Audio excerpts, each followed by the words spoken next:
Trading में सबसे बड़ी गलती है होप ट्रेडिंग, और अगर आप लोग इस होप ट्रेडिंग को बंद कर दिए तो ट्रस्ट मी गाइस, आपका 80 to 90% ऑफ साइकोलॉजी सुधर जाएगा। आज मैंने एक स्टॉक में ट्रेड लिया था पीपीएल फार्मा, अगर उसमें भी मैंने होप ट्रेडिंग करके बैठ जाता तो मुझे प्रॉफिट की जगह लॉस होता। मैं अपना ट्रेड एक्सप्लेन करूंगा। This will be the trade explanation and analysis video for 12 Jan 2026, जहाँ पे मैं डिस्कस करूंगा commodities, crude oil, gold, silver and Nifty and bank Nifty का लेवल्स, एंड मेरा जो ट्रेड मैंने आज जो लिया था, 3 ट्रेड मैंने लिया था, उसको एक्सप्लेन करेंगे। So welcome back to the channel and let's go deep down for today's trade analysis. तो गाइस, निफ्टी में 25,500 और 24,923 या 24,900 का लेवल्स भी हम लोग बोल सकते हैं। ये एक लेवल्स कल हम लोगों ने मार्क करके रखा था और इसी लेवल से मतलब 20 जनवरी से इसी लेवल में मार्केट घूम रहा है। सी मार्केट जब 25,350 का लेवल्स ब्रीच किया तो मैंने टेलीग्राम चैनल पे वहां पे बोल दिया था कि it has broken this resistance, और वो शायद 130 के आसपास, और मैंने यहाँ पे कॉल साइड भी पोजीशन लिया था बट मैंने उसको छोड़ दिया। I will explain it later. लेकिन अभी मैं एक डेटा आपको दिखाने वाला हूँ, this is quite shocking. November month में ये दो पीक थे, ये अक्टूबर का पीक, उसके बाद एक फॉल आया था। ये नवंबर मंथ का स्टार्टिंग है, 3 नवंबर। फिर यहाँ से एक फॉल आया था 778 से 300, मतलब 400 पॉइंट्स का फॉल। फिर यहाँ पे थोड़ा रिट्रेसमेंट हुआ, फिर से फॉल, रिट्रेसमेंट हुआ, फिर से फॉल, रिट्रेसमेंट, फॉल। ये करते करते जनवरी मंथ में तो पूरा ही इसने फॉल दिखा दिया। निफ्टी हैज फॉलन लाइक, अगर मैं यहाँ से कैलकुलेट करूँ यहाँ तक 1400 पॉइंट का निफ्टी में फॉल है। This is a dangerous position as of now, क्योंकि एक डेटा मैं आपको दिखा रहा हूँ। कैसे एफआईआई का कैश डेटा है, तो कैश में एक दिन 2 दिन, जनवरी में बस 2 दिन इन लोगों ने बाइंग किया है। दिसंबर में 1 2 3 दिन, okay, 3 days in December they have bought in cash, मतलब 2 दिन प्लस 3 दिन, 5 दिन, 2 महीने में बस 5 दिन इन्होंने कैश में बाइंग किया है। एंड नवंबर में 1 2 3 4 5 6 days, 3 4 5 6 days, सो 5 प्लस 6 मतलब 11 दिन, 3 महीने में, मतलब अगर मैं 20 दिन के हिसाब से भी चलूं तो 60 दिन में 11 दिन आईआईज ने बाइंग किया है, वो भी कैश में। तो दिस इज अलार्मिंग और कंसर्निंग भी है कि ये रैली कब तक ये सस्टेन करेगा। अगर बजट कुछ भी आड़ा तेरा निकला और मार्केट एंटिसिपेशन खराब आया तो we can see again a downfall, क्योंकि रिजल्ट जो भी आ रहा है, अभी भी जो आ रहा है रिजल्ट, वो कुछ खास ऐसा कुछ रिजल्ट नहीं आ रहा है, कुछ कंपनीज को छोड़ के, मिडल्स कंपनीज को छोड़ के। बट जैसे रिलायंस का रिजल्ट उतना कुछ खास नहीं आया है। अभी टीसीएस है, आईटीज है, अभी देखना पड़ेगा आईटी का रिजल्ट कैसा आ रहा है। Infosys was not that good, कि कहाँ पे क्या आ रहा है। बैंक का रिजल्ट अच्छा आ रहा है, so that's a good positive note. So let's see क्या होता है। अभी Sensex is the mirror image, तो यहाँ पे एक्सप्लेन करने के लिए कुछ है नहीं। अभी बैंक निफ्टी देखो, बैंक निफ्टी इज होल्डिंग, क्योंकि बैंक निफ्टी में बैंक्स का रिजल्ट बहुत ही अच्छा आ रहा है। बैंक इज होल्डिंग सिंस, अगर मैं नवंबर से बात करूँ, सी दिस इज नवंबर का लेवल्स इन बैंक्स। तो आपको एक डाइवर्शन दिख रहा होगा कि नवंबर में जहाँ पे निफ्टी में सेलिंग आया है, मतलब उसके बाद यू कैन सी नवंबर से आज तक अगर मैं देखूँ तो 4% का बाइंग, लगभग 2300 पॉइंट का बाइंग आया है बैंक्स में। तो देखो एफआईआईस, ये लोग बहुत स्मार्ट लोग हैं, ये लोग बैंक में पैसा डाल रहे हैं क्योंकि बैंक का रिजल्ट अच्छा आ रहा है, ठीक है ना। सो दिस इज अ डाइवर्जेंस।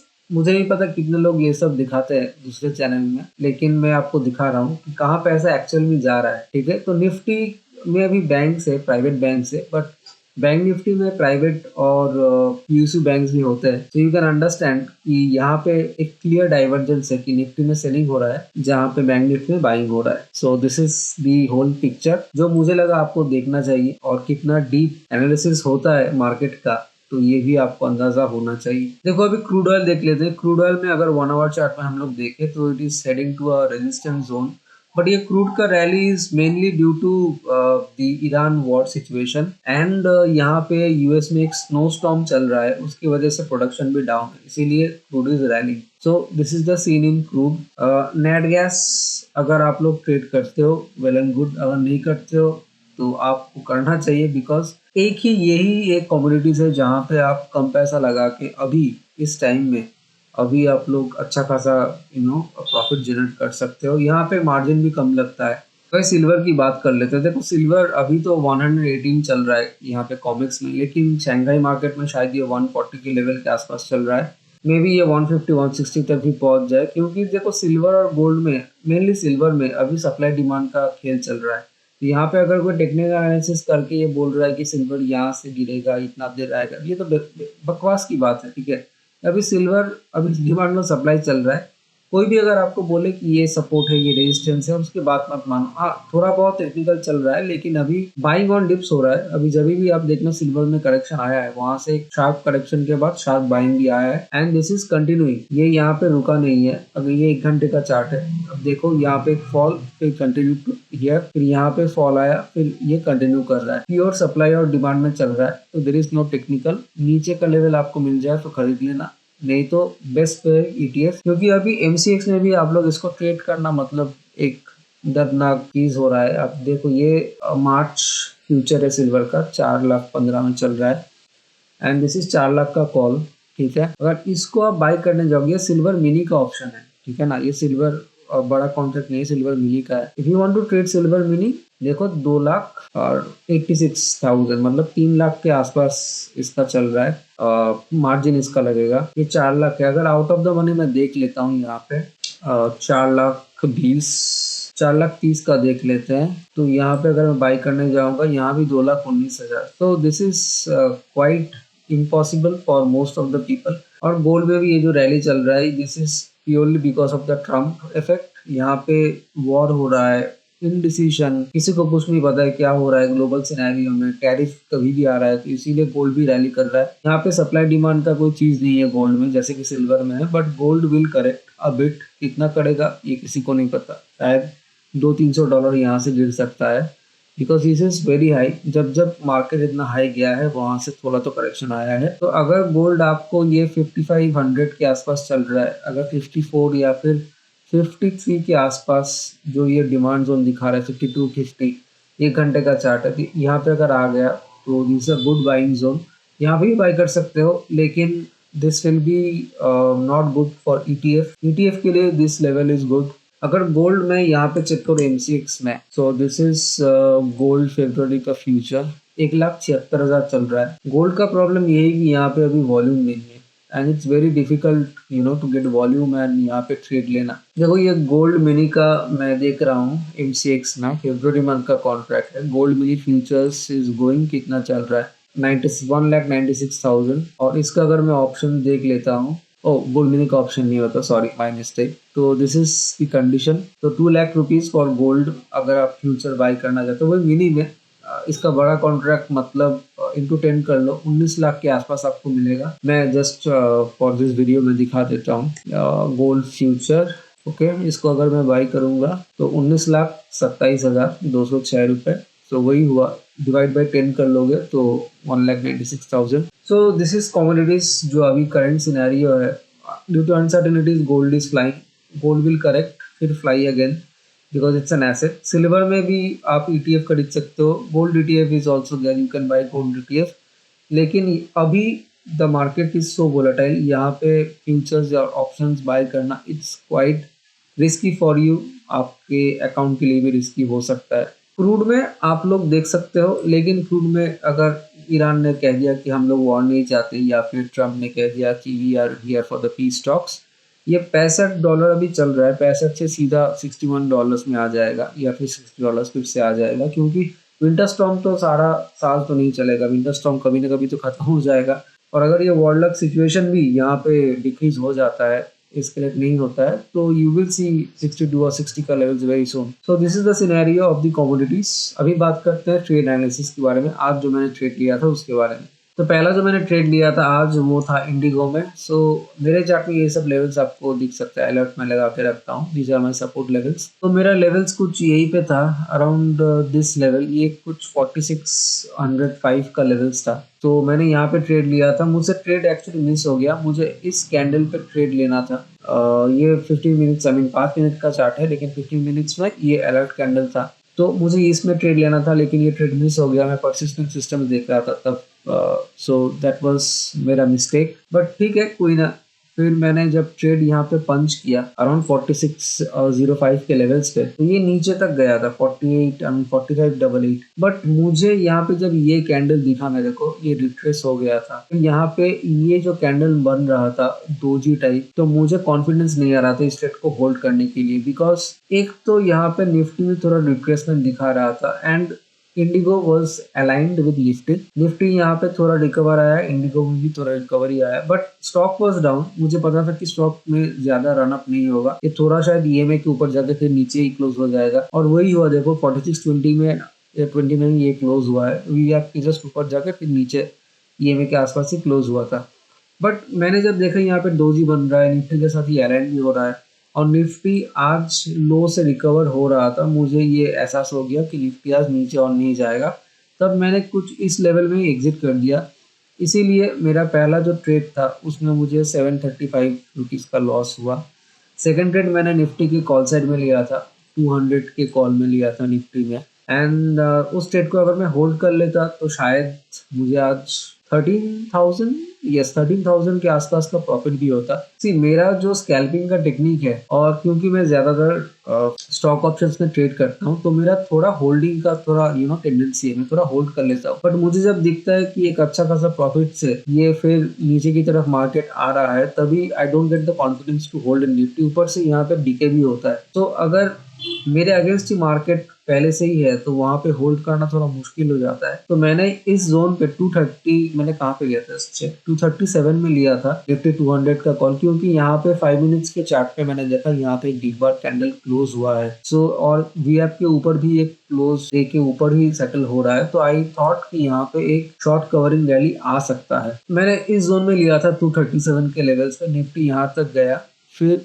नीचे ये घूम के 237 लेवल्स पे जब आ गया, तब मैंने इसको छोड़ दिया, बिकॉज एक तो यहाँ पे थीटा डीके हो रहा था, ये अराउंड 1200 का प्रॉफिट दिखा के 2 लॉट में था, फिर यहाँ पे नीचे भी आ रहा था। So I thought it's better to take PPL pharma का ट्रेड, वहाँ पे थोड़ा अट्रैक्टिव लग रहा था प्राइस, और पीपीएल फार्मा में एक अच्छा खासा जोन तोड़ के वो ऊपर जा रहा था।